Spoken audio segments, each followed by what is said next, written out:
किसी ने बड़े कमाल की बात कही है, संसाधन हमेशा से हमारे पास होते हैं, हमें केवल उन्हें खोजने और अपने जीवन में आगे बढ़ने की ज़रूरत होती है। तो दोस्तों, स्वागत है आपका आपके चैनल SD ऑलराउंड में। दोस्तों, आज है 16 जनवरी और 16 जनवरी के सभी महत्वपूर्ण करंट अफेयर्स की हम डिटेल से चर्चा करेंगे। दोस्तों, आपको बता दें, आप अगर किसी भी कॉम्पिटिटिव एग्ज़ाम की तैयारी करते हैं तो इसमें बहुत सेलेक्टेड और इम्पोर्टेंट क्वेश्चन लिए गए हैं दोस्तों, जो कि आपके आने वाले एग्ज़ामों के लिए बहुत ही ज़रूरी होंगे। तो दोस्तों, साथ ही साथ आपको ये भी बता दें कि इसमें हमने एक बूस्टर डोज भी ऐड किया है, जो कि आपको जीके के लिए बहुत इम्पोर्टेंट होगा। दोस्तों, करंट अफेयर्स की तो क्लास रहेगी ही, साथ में आपको अन्य जीके की भी नॉलेज होगी। तो चलिए दोस्तों, आज के हम अपने पहले इम्पोर्टेंट क्वेश्चन से शुरुआत करते हैं। दोस्तों, पहला क्वेश्चन है, हाल ही में किस देश ने भारत के साथ ब्रह्मोस मिसाइल की खरीद को मंजूरी दे दी है? तो इसका आंसर होगा दोस्तों फिलीपींस ने। किसने दिया दोस्तों? फिलीपींस ने। चलिए दोस्तों, इस क्वेश्चन के बारे में इम्पोर्टेंट फैक्ट की हम चर्चा करते हैं। दोस्तों, यह जो पूरी मिसाइल डील हुई है, इसकी लगभग लागत है 37 करोड़ 40 लाख डॉलर की है। दोनों देशों के बीच संबंध में जल्द ही समझौते पर हस्ताक्षर होगा और यह ब्रह्मोस मिसाइल के लिए पहला विदेशी ऑर्डर है दोस्तों, पहला विदेशी ऑर्डर। तो इस चीज़ को भी ध्यान रखिएगा। भारतीय नौसेना और DRDO ने 11 जनवरी को ब्रह्मोस सुपरसोनिक क्रूज मिसाइल का सफल परीक्षण किया है और फिलीपींस ने यह फैसला चीन के खिलाफ सैन्य तैयारी के लिए किया है। तो दोस्तों, अब बात आई है फिलीपींस की। तो आपको बता दें फिलीपींस के बारे में डिटेल से। दोस्तों, फिलीपींस की राजधानी है मनीला। यहाँ की मुद्रा है दोस्तों फिलिपिनो पेसो। क्या दोस्तों? मुद्रा भी ध्यान रखिएगा दोस्तों। अब दोस्तों, फिलीपींस की बात करें तो यह दक्षिण पूर्व एशिया में स्थित एक देश है। यहाँ के प्रेसिडेंट हैं दोस्तों रोड्रिगो ड्यूटेर्टे। ठीक है। चलिए दोस्तों, अब हम बढ़ते हैं अपने अगले क्वेश्चन की ओर। फ्रेंड्स, उससे पहले प्लीज़ आप हमारे चैनल को सब्सक्राइब करिए, वीडियो पसंद आए तो प्लीज़ लाइक करिए और शेयर ज़रूर करिए दोस्तों। और हाँ दोस्तों, बेल आइकन भी प्रेस कर लीजिए, जिससे आने वाली वीडियो का नोटिफिकेशन आपको मिल जाए। तो दोस्तों, दूसरा क्वेश्चन है, कोरोना वायरस के बारे में सटीक जानकारी उपलब्ध कराने के लिए COVACHD ऐप को किसने लॉन्च किया है? तो इसका आंसर होगा दोस्तों option number C, Banwari Lal पुरोहित ने। किसने किया दोस्तों? बनवारी लाल पुरोहित। चलिए दोस्तों, इस क्वेश्चन के इम्पोर्टेंट फैक्ट के बारे में हम आपको बताते हैं। पंजाब के राज्यपाल और चंडीगढ़ के प्रशासक हैं बनवारी लाल पुरोहित। इन्होंने ऐप लॉन्च किया है। अब जनता को कोविड-19 पर सभी अर्थपूर्ण सूचनाओं तक आसान पहुंच प्रदान करना इसका उद्देश्य है। दोस्तों, अब बात आई है ऐप्स की। तो ऐप्स की बात आई दोस्तों, तो हम चलते हैं टॉप 5 ऐप्स के बारे में जानते हैं। दोस्तों, पहला है कि भारतीय सेना ने अपने आंतरिक संचार के लिए किस नाम से स्वदेशी मैसेजिंग ऐप को लॉन्च किया है? तो इसका नाम है दोस्तों असिग्मा। क्या नाम है? असिग्मा।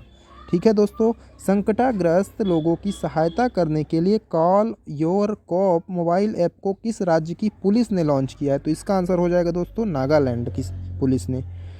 आगे बढ़ते हैं, कुछ इम्पोर्टेंट और ऐप्स के बारे में जानते हैं। किस राज्य की सरकार ने बस यात्रा के लिए चलो मोबाइल एप्लीकेशन, क्या नाम है इसका दोस्तों? चलो मोबाइल एप्लीकेशन को लॉन्च किया है? तो महाराष्ट्र की सरकार ने। वहीं देश का पहला स्मार्टफोन आधारित वोटिंग ऐप किस राज्य की सरकार ने विकसित किया है? तो तेलंगाना की सरकार ने किया है। अगला है दोस्तों, आज़ादी का अमृत महोत्सव मोबाइल ऐप को किस मंत्रालय ने लॉन्च किया? तो संस्कृत मंत्रालय ने। ठीक है दोस्तों। चलिए, अब बढ़ते हैं हम अपने अगले क्वेश्चन की ओर। तीसरा क्वेश्चन दोस्तों, टोक्यो ओलंपिक में कांस्य पदक विजेता मुक्केबाज लवलीना बोरगोहेन को किस राज्य की सरकार ने DSP के पद पर नियुक्त किया है? तो दोस्तों, इसका आंसर होगा ऑप्शन नंबर B, असम की सरकार ने। चलिए दोस्तों, इसके बारे में महत्वपूर्ण तथ्य को जानते हैं। लवलीना बोरगोहेन का संबंध असम से है और उन्हें असम पुलिस में DSP के पद पर नियुक्त किया गया है। असम के मुख्यमंत्री हेमंत विश्व शर्मा ने घोषणा करते हुए यह भी कहा है कि गुवाहाटी की एक सड़क का नाम लवलीना बोरगोहेन के नाम पर रखा जाएगा। आपको बता दें, सरूपथर में 25 करोड़ की लागत से खेल स्टेडियम भी बनाया जाएगा दोस्तों। ठीक है। चलिए दोस्तों, अब लवलीना की बात आई है तो इनके बारे में हम जानते हैं थोड़ा सा। लवलीना 2018 में और 19 में हुए वर्ल्ड बॉक्सिंग चैंपियनशिप में ब्रॉन्ज मेडल जीत चुकी हैं। उन्होंने Indian open international boxing tournament में भी गोल्ड मेडल जीता है। साथ ही साथ दोस्तों 2017 में एशियन बॉक्सिंग चैंपियनशिप हुई थी, उसमें भी उन्होंने ब्रॉन्ज मेडल जीता है। 2018 के कॉमनवेल्थ गेम्स में देश का प्रतिनिधित्व कर चुकी हैं और जो टोक्यो ओलंपिक 2020 में हुआ था उसमें उन्होंने 69 किलोग्राम कैटेगरी में भी ब्रॉन्ज मेडल जीता था। ठीक है दोस्तों, अब चलिए अगले क्वेश्चन की ओर बढ़ते हैं और चौथा क्वेश्चन है, दुनिया का सबसे उम्रदराज स्थलीय जीव कौन सा बना है? तो इसका आंसर होगा दोस्तों ऑप्शन नंबर बी, जोनाथन कछुआ। चलिए इसके बारे में जानते हैं दोस्तों। इम्पोर्टेंट रिपोर्ट के अनुसार है जोनाथन का जन्म 1832 में हुआ था और जो 2022 में 190 साल का हो रहा है।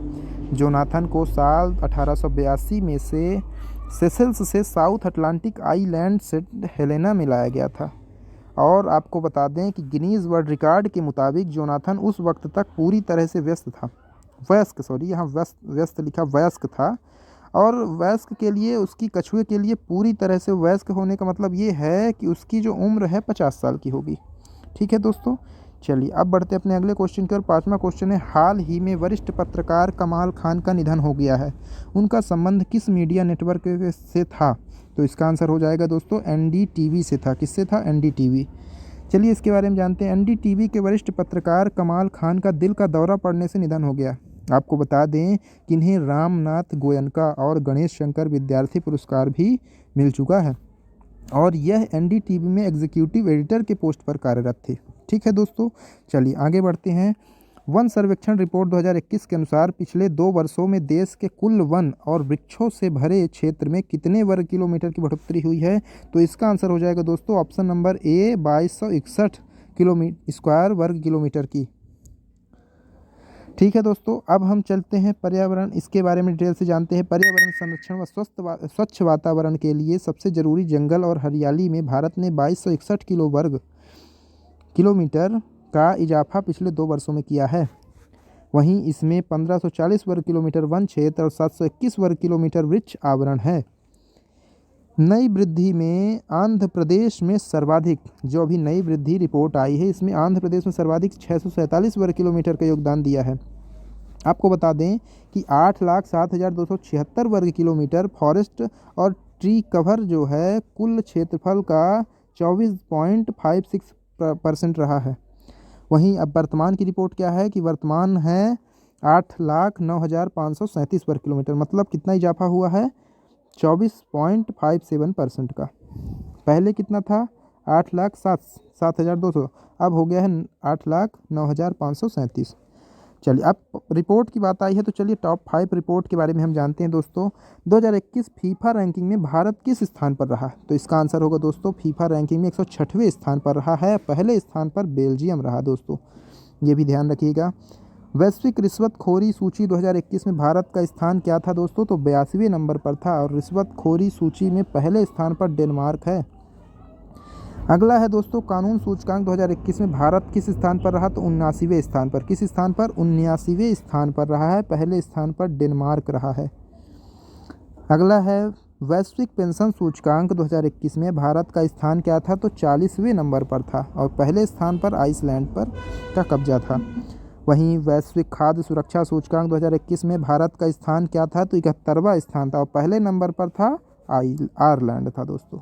ओके, तो ये रिपोर्ट ध्यान रखिएगा दोस्तों, इम्पोर्टेंट बहुत ज़्यादा है ये। चलिए आगे बढ़ते हैं 7वें क्वेश्चन की ओर। 15 से 18 वर्ष की आयु के सभी बच्चों का टीकाकरण करने वाला देश का पहला राज्य या केंद्र शासित प्रदेश कौन सा है? तो इसका आंसर हो जाएगा दोस्तों लक्षद्वीप। क्या हो जाएगा? लक्षद्वीप। चलिए इसके बारे में इंपॉर्टेंट फैक्ट की बात करते हैं। लक्षद्वीप ने 15 से 18 आयु वर्ग के सभी बच्चों का टीकाकरण कर दिया है और यह उपलब्धि हासिल करने वाला पहला केंद्र शासित प्रदेश बन गया है। यह राज्य में किसी में भी अगर देश में बात की जाए तो यह टीकाकरण 3 जनवरी 2022 से शुरू हो गया था। लक्षद्वीप ने 3,492 बच्चों का टीकाकरण का उल्लेखनीय लक्ष्य 1 सप्ताह में हासिल भी कर लिया। अब बात आई दोस्तों लक्षद्वीप की, तो लक्षद्वीप के बारे में जानते हैं। लक्षद्वीप भारत का केंद्र शासित प्रदेश है और लक्षद्वीप की स्थापना 1 नवंबर 1956 को हुई थी। एमपी मध्य प्रदेश की भी स्थापना इसी दिन हुई थी। लक्षद्वीप की राजधानी की बात करें तो कवारती है। वहाँ के प्रशासक कौन है? प्रफुल्ल खोड़ा पटेल जी हैं। लक्षद्वीप अरब सागर में स्थित है। आपको बता दें कि प्रवालों का द्वीप द्वीप के प्रवाल द्वीप कहा जाता है लक्षद्वीप को। लक्षद्वीप का उच्च न्यायालय की बात करें तो किसके अंतर्गत आता है, तो केरल। लक्षद्वीप के बारे में एक बात और जान लीजिए दोस्तों कि लक्षद्वीप को समुद्रपुत्र के नाम से भी जाना जाता है। ठीक है, समुद्रपुत्र के नाम से किसे जाना जाता है, तो लक्षद्वीप को। चलिए आगे बढ़ते हैं। 8वां क्वेश्चन है, हाल ही में कचाई लेमन फेस्टिवल किस राज्य में शुरू हुआ। तो कचाई लेमन फेस्टिवल है जो दोस्तों, तो ये मणिपुर का है। चलिए इसके बारे में जानते हैं इंपॉर्टेंट फैक्ट को। 13 जनवरी को 2 दिवसीय कचाई लेमन फेस्टिवल का 18वां संस्करण मणिपुर के उखरूल जिले के कचाई गांव में स्थानीय मैदान में शुरू हुआ है। कहाँ, उखरूल जिले में। और ये कचाई लेमन की बात करें दोस्तों, तो ये कचाई नींबू को जीआई बोले तो जियोग्राफिकल इंडिकेशन भी, जीआई टैग भी मिल चुका है। ठीक है, चलिए दोस्तों अब हमने जैसा कहा था कि आपके लिए एक नॉलेज बूस्टर लेके आए हैं, तो हम वो लाते हैं आपको। आज हम लेके आए दोस्तों आपके लिए वर्तमान 2022 में कौन किस पद पर नियुक्त है। दोस्तों भारत के महान्यायवादी की बात करें तो वर्तमान में है के वेणुगोपाल। कौन है, के वेणुगोपाल। वहीं नियंत्रक कैग की बात करें, कंप्ट्रोलर एंड एडिटर जनरल की बात करें दोस्तों, नियंत्रक महालेखा परीक्षक तो गिरीश चंद्र मुर्मू जी हैं। ठीक है, और नीति आयोग के उपाध्यक्ष कौन है, तो डॉक्टर राजीव कुमार हैं। अध्यक्ष की बात करें तो प्रधानमंत्री होते हैं। वहीं भारत के सॉलिसिटर जनरल कौन है, तो तुषार मेहता जी हैं। और नीति आयोग के सीईओ अमिताभ कांत जी हैं। राज्यसभा के महासचिव कौन है, तो पीसी मोदी। ठीक है, और ओबीसी आयोग के अध्यक्ष कौन है, तो ओबीसी आयोग के अध्यक्ष हैं दोस्तों भगवान लाल साहनी जी हैं। कौन है, भगवान लाल साहनी जी हैं। एसटी आयोग के अध्यक्ष कौन है, तो एसटी आयोग के अध्यक्ष हैं दोस्तों हर्ष चौहान। तो ये इंपॉर्टेंट नियुक्तियां ध्यान रखिएगा दोस्तों, बहुत इंपॉर्टेंट है दोस्तों। अब हम आज के अपने क्वेश्चनों को एक बार रिवीजन कर लेते हैं दोस्तों कि तो जिससे आपको माइंड में अच्छे से ध्यान रहेगा। ठीक है दोस्तों, चलिए तो पहला है दोस्तों, हाल ही में किस देश ने भारत के साथ ब्रह्मोस मिसाइल की खरीद को मंजूरी दी है, तो फिलीपींस के साथ दी है। ठीक है, दूसरा क्या है दोस्तों, दूसरा है कोरोना वायरस के बारे में सटीक जानकारी उपलब्ध कराने के लिए कोवा CHD ऐप को किसने लॉन्च किया है, तो बनवारी लाल पुरोहित जो कि पंजाब के और चंडीगढ़ के प्रशासक हैं। पंजाब के कौन हैं, राज्यपाल। टोक्यो ओलंपिक में कांस्य पदक विजेता मुक्केबाज लवलीना बोरगोहेन को किस राज्य की सरकार ने DSP पद नियुक्त किया है, तो असम की सरकार ने किया है। असम की रहने वाली भी हैं। चौथा है दोस्तों, दुनिया का सबसे उम्रदराज स्थलीय जीव कौन सा बना है, तो जोनाथन कछुआ बना है। कितना, 190 साल का। वहीं हाल ही में वरिष्ठ पत्रकार कमाल खान का निधन हो गया। उनका संबंध किस मीडिया नेटवर्क से था, तो इनका संबंध NDTV से था दोस्तों। इन्हें गोयनका पुरस्कार भी मिल चुका है। ठीक है ना। वन सर्वेक्षण रिपोर्ट 2021 के अनुसार पिछले 2 वर्ष में देश के कुल वन और वृक्षों से भरे क्षेत्र में कितने वर्ग किलोमीटर की बढ़ोतरी हुई, तो 2261 की। ठीक है दोस्तों, चलिए अगला क्या है दोस्तों, 15 से 18 वर्ष की आयु के सभी बच्चों का टीकाकरण करने वाला देश का पहला राज्य या केंद्र शासित प्रदेश कौन सा है, तो लक्षद्वीप है। राजधानी क्या है इसकी, कवारती। 8वां है दोस्तों, हाल ही में कचाई लेमन फेस्टिवल किस राज्य में शुरू हुआ, तो इसका आंसर हो जाएगा दोस्तों मणिपुर। ठीक है दोस्तों, अब हम दोस्तों आज के तो हमने रिवीजन कर लिया, हम कल के प्रश्नों का रिवीजन कर लेते हैं जिससे आपके कल के प्रश्नों को भी ध्यान रहे। पहला है दोस्तों, हाल ही में भारतीय अंतरिक्ष अनुसंधान संगठन इसरो के नए अध्यक्ष कौन बने, तो S सोमनाथ बने हैं दोस्तों। हाल ही में सुप्रीम कोर्ट ने प्रधानमंत्री सुरक्षा चूक की जांच के लिए किसकी अध्यक्षता में एक पैनल का गठन किया, तो इंदु मल्होत्रा, जस्टिस इंदु मल्होत्रा की अध्यक्षता में किया गया था दोस्तों। दुनिया की में पहली बार इंसान में सूअर का दिल ट्रांसप्लांट हुआ है, तो डेविड बेनेट के हुआ है। हाल ही में केंद्रीय मंत्री सर्बानंद सोनोवाल ने किस राज्य में के पहले खेल विश्वविद्यालय का उद्घाटन किया, तो असम के। Man portable anti tank guided missile का सफलतापूर्वक परीक्षण किसने किया है, तो DRDO ने किया है दोस्तों। हाल ही में कौन BWF जूनियर रैंकिंग में अंडर 19 बालिका एकल वर्ग में दुनिया की नंबर 1 खिलाड़ी बन गई हैं, तो इनका नाम है दोस्तों तस्मीन मीर। क्या नाम है, तस्मीन मीर। और अंतिम है दोस्तों, हाल ही में डेनियल ओर्टेगा को किस देश के राष्ट्रपति के रूप में चुना गया है, तो निकारागुआ। ठीक है दोस्तों, तो धन्यवाद दोस्तों, आज इतना ही। अब आपसे हम कल नए क्वेश्चन के साथ मिलेंगे, तब तक के लिए धन्यवाद दोस्तों। आप प्लीज़ हमारे चैनल को सब्सक्राइब कीजिए, बेल आइकन प्रेस कीजिए जिससे आने वाली वीडियो का नोटिफिकेशन। और हाँ दोस्तों, वीडियो पसंद आए तो प्लीज़ लाइक और शेयर जरूर करिए और साथ ही साथ कमेंट भी करिए।